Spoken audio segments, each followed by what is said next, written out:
क्या भारत से बिगड़ रही है रूस की यारी? क्या चीन और पाक की है ये सारी मक्कारी? चीन और रूस की यारी भारत पर पड़ेगी भारी। पीएम मोदी अब करेंगे कौन सी तैयारी? दुश्मनों के साजिश को कैसे करेंगे ढेर? दोस्तों, ड्रैगन ने एक बार फिर भारत के खिलाफ बड़ी साजिश रची है। साजिश भी ऐसी जिसे सुनकर आपके होश उड़ जाएंगे, पैरों तले जमीन खिसक जाएगी, चेहरे पर हवाइयां उड़ने लगेंगी और दिमाग काम करना बंद कर देगा। जी हाँ दोस्तों, कुछ ऐसा ही होने वाला है जिसकी आपने कभी कल्पना भी नहीं की होगी, सपने में भी जिसके बारे में सोचा नहीं होगा। चीन कुछ ऐसा ही भारत के साथ करने जा रहा है। इसके लिए उसने साजिशों का ताना बाना बुनना शुरू कर दिया है और इस ताने बाने को बुनने में मियां इमरान भी तन मन से लग गए हैं। आखिर चीन और पाक की यह साजिश क्या है जिससे भारत कमजोर हो जाएगा, उसकी सैन्य क्षमता घट जाएगी और इसकी रक्षा प्रणाली पर पंगु होने का खतरा मंडराने लगेगा? ये मैं आज बताऊंगा आपको। चालबाज चीन की सारी चौकड़ी समझाऊंगा आपको जो उसने भारत के खिलाफ रची है, लेकिन उसके लिए आपको मेरे साथ बने रहना होगा और यह वीडियो पूरा देखना होगा।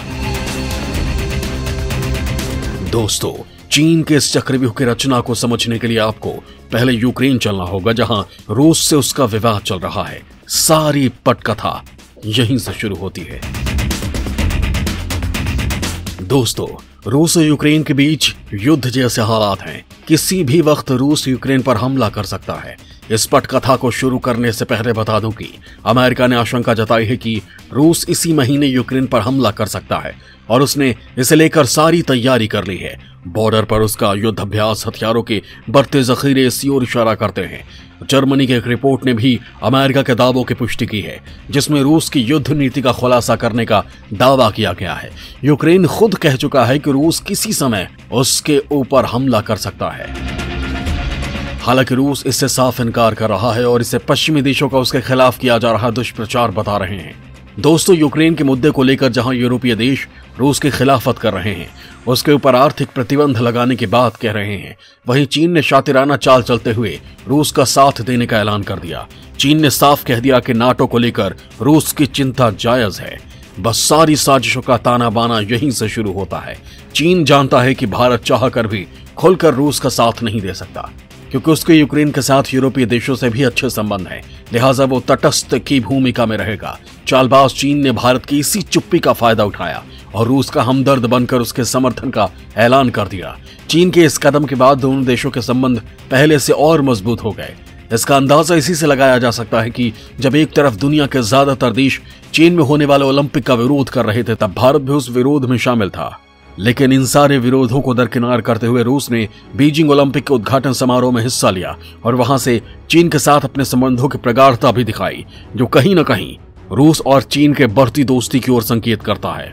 भले ही ये दोस्ती किसी स्वार्थ के बुनियाद पर टिकी हो, लेकिन भारत के लिहाज से इसे सही नहीं ठहराया जा सकता, क्योंकि अगर रूस चीन के साथ चला जाएगा तो भारत को कई मामलों में हानि होगी। दोस्तों, आपको रूस, चीन और पाकिस्तान की बढ़ती दोस्ती से भी भारत को होने वाले नुकसान के बारे में बताऊंगा। उससे पहले बता दूं कि मियां इमरान भी भारत की किलेबंदी करने में जुट गए हैं। उनकी रूस यात्रा से ऐसे ही संकेत मिल रहे हैं। पाकिस्तान विदेश मंत्री शाह कुरैशी ने कहा कि रूसी राष्ट्रपति ने पीएम इमरान खान को आमंत्रित किया है, लिहाजा उनके आमंत्रण को स्वीकार करते हुए इमरान खान इसी महीने मॉस्को जाएंगे। पाकिस्तानी विदेश मंत्री शाह महमूद कुरैशी ने इसे पाकिस्तान की विदेश नीति की जीत बताते हुए कहा कि रूस से इमरान खान को मिला न्योता रूस पाकिस्तान के बीच सकारात्मक संबंध का सबूत है। पाकिस्तानी विदेश मंत्री ने कहा कि इमरान के साथ पाकिस्तान का एक बड़ा प्रतिनिधिमंडल भी रूस का दौरा करेगा। दोनों देशों के बीच कई मुद्दों पर बातचीत होने की भी बात कही जा रही है। दोस्तों, 23 साल के बाद ये पहला मौका होगा जब कोई पाकिस्तानी प्रधानमंत्री रूस का दौरा करेगा। अब तक भारत के साथ मजबूत संबंधों की वजह से रूस पाकिस्तान को भाव नहीं दे रहा था, लेकिन पिछले 2 सालों में बदली अंतर्राष्ट्रीय परिस्थितियों के बीच रूस और चीन काफी नजदीक आ चुके हैं और चीन को रास्ता बनाकर पाकिस्तान भी रूस के नजदीक जाने की कोशिश कर रहा है। वर्तमान हालात को देखते हुए ऐसा लग रहा है कि पाकिस्तान को उसके नापाक मंसूबों में धीरे धीरे कामयाबी मिल रही है। ऐसे में सवाल ये उठ रहे हैं कि क्या बदली परिस्थितियों के बीच रूस ने अपनी विदेश नीति को बदल दिया है? क्या उसकी भारत से दूरी बढ़ने लगी है? क्या रूस भारत का साथ छोड़कर चीन और पाक का साथ चला जाएगा? हालांकि रूसी राष्ट्रपति ने इमरान की रूस यात्रा से पहले ही कश्मीर मुद्दे को भारत और पाकिस्तान के बीच का द्विपक्षीय मुद्दा बताया है, जो पाकिस्तान के लिए एक झटका जरूर है। दोस्तों, दरअसल मियां इमरान अपनी रूस यात्रा के दौरान कश्मीर का मुद्दा उठाने की योजना बना रहे थे। सोच रहे थे कि रूस इस मामले में उनका साथ देगा, लेकिन इससे पहले ही रूस ने कश्मीर को लेकर अपनी स्थिति साफ कर दी। बता दिया कि उसके रुख में न पहले कोई बदलाव था और न ही आने वाले समय में होगा।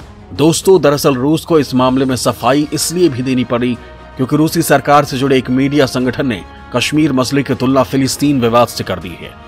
कई लोगों का ये कहना है कि इस संगठन को पुतिन सरकार का समर्थन हासिल है, लिहाजा जब इस संगठन ने कश्मीर को लेकर विवादित बयान दिया तो रूसी सरकार को दखल देना पड़ा और अपनी स्थिति साफ करनी पड़ी। रूस ने कहा कि कश्मीर को लेकर उसके रवैये में कोई बदलाव नहीं आया है। भारत और पाकिस्तान को इसका हल निकालना चाहिए और इसका समाधान शिमला समझौते और लाहौर घोषणा पत्र पर आधारित होना चाहिए। दोस्तों, लेकिन सवाल यह है कि क्या आने वाले वक्त में रूस कश्मीर को लेकर अपनी नीति में परिवर्तन नहीं करेगा? क्योंकि अगर रूस चीन और पाक के बनाए जाल में फंसता है तो संभव है कि वह अपनी विदेश नीति में बदलाव करे, जिसके तहत वो भारत का समर्थन करने के बजाय विरोध कर सकता है। यूक्रेन से उसके विवाद को लेकर कुछ ऐसे ही संकेत मिल रहे हैं। हालांकि पिछले साल दिसंबर महीने में भारी व्यस्तता और कोरोना संकट के बाद भी रूसी राष्ट्रपति ने भारत का दौरा किया था और भारत रूस संबंधों को कभी न झुकने वाला और कभी न टूटने वाला बताया था। उस वक्त मॉस्को टाइम्स ने भारत रूस संबंध का विश्लेषण करते हुए लिखा था कि पुतिन और भारतीय प्रधानमंत्री नरेंद्र मोदी के बीच व्यक्तिगत केमिस्ट्री बेहतरीन है। समाचार पत्र ने रूस के पूर्वी हिस्से में भारत द्वारा किए गए महत्वपूर्ण निवेश का जिक्र करते हुए भारतीय प्रधानमंत्री मोदी की तारीफ भी की थी और कहा था कि भारतीय प्रधानमंत्री मोदी ने रूस के सुदूर पूर्व में आर्थिक परियोजनाओं में भारत की रुचि का प्रदर्शन किया। रूस का एक साधारण नागरिक भारत को एक विश्वसनीय मित्र देश के रूप में देखता है, जिसके साथ रूस का बिना किसी समस्या के मधुर संबंध है। आम रूसियों का मानना है कि बड़े देशों में भारत ही एकमात्र देश है जिससे रूस की एक भी मतभेद नहीं है और भारत की आजादी के 75 साल बाद भी रूस को भारत से किसी भी तरह का कोई सामरिक या आर्थिक नुकसान नहीं हुआ है। दोस्तों, अगर रूस अपनी विदेशी नीति में परिवर्तन करते हुए पाकिस्तान और चीन के साथ संबंध बढ़ाता है तो भारत के लिए ये कई मायनों में सही नहीं होगा, खासकर रक्षा क्षेत्र में, क्योंकि रूस करीब 60% सैन्य सामानों की आपूर्ति भारत को करता है। लिहाजा चीन और पाकिस्तान के साथ रूस की बढ़ती दोस्ती भारत की सुरक्षा के लिए चिंता पैदा करने वाली होगी। हालांकि भारत के लिए रूस के साथ अमेरिका भी महत्वपूर्ण सैन्य रणनीतिक भागीदार बन चुका है, लेकिन भारत को अभी भी अपने डिफेंस सेक्टर से रूसी सैन्य सामानों की रिप्लेस करने में कई दशक लग जाएंगे। दोस्तों, अगर रूस पाकिस्तान को आने वाले वक्त में हथियार देता है तो वो भारत के लिए एक बड़ी मुसीबत साबित हो सकती है। जहां तक भारत की तैयारियों का सवाल है तो उसने पूरे हालात पर पैनी नजर बनाए हुई है। चीन और पाक मिलकर भले ही भारत के खिलाफ कितने भी किले तैयार कर लें, लेकिन हमारे पीएम उन सारे किलों को तोड़ना जानते हैं। दोस्तों, पीएम मोदी जानते हैं कि चालबाज चीन पाकिस्तान के साथ मिलकर रूस को बरगलाने की पूरी कोशिश में है। भारत के खिलाफ रूस का इस्तेमाल करने की कोशिश करेगा। वो चाहेगा कि रूस और भारत की दोस्ती पूरी तरह टूट जाए और भारत अलग थलग पड़ जाए, लेकिन वो नहीं जानता कि पीएम मोदी यारों के यार और दुश्मनों के दुश्मन हैं। उनकी कूटनीति के आगे बड़े बड़ों ने घुटने टेक दिए तो पाक और चीन किस खेत की मूली है, वो जब चाहे उनकी औकात याद दिला दे। चीन भले ही पाक के साथ मिलकर रूस को अपने गोले में शामिल करने की कोशिश कर रहा है और संभव है कि रूस उसके जाल में फंस भी जाए, जैसा कि यूक्रेन के हालात को लेकर उसने संकेत भी दिए हैं। तो भी पीएम मोदी सारे कूटनीतिक दांवपेच जानते हैं। उन्हें मालूम है कि दोस्त को कैसे दुश्मन के चक्रव्यूह से बाहर निकालना है, कैसे अर्जुन बनकर दुश्मनों की सेना को ढेर करना है और कैसे दुश्मन के जाल में फंसे अपने दोस्त रूस को भंवर से निकालना है। ऐसा क्या करना है कि दुश्मन की सारी चाल धरी की धरी रह जाए और वो आंखें फाड़कर हमें देखता रह जाए। दोस्तों, कयासों से इतर ऐसी भी संभावना है कि भारत के समझाने के बाद भी रूस चीन के साथ अपने बढ़ते हुए कदम को पीछे नहीं खींचना चाहे। ऐसे हालात में भारत सरकार को रूस के साथ अपने रिश्तों को बचाने के साथ साथ कई और विकल्पों की तरफ देखना होगा और ऐसा मजबूत किला तैयार करना होगा जिससे दुश्मनों के नापाक मंसूबे ढेर हो जाएं। दोस्तों, भारत की दूसरी बड़ी चिंता पाकिस्तान का रूस के खेमे में जाना है, क्योंकि भारत अपने सैन्य सामानों का 60% हिस्सा अभी भी रूस से ही खरीदता है।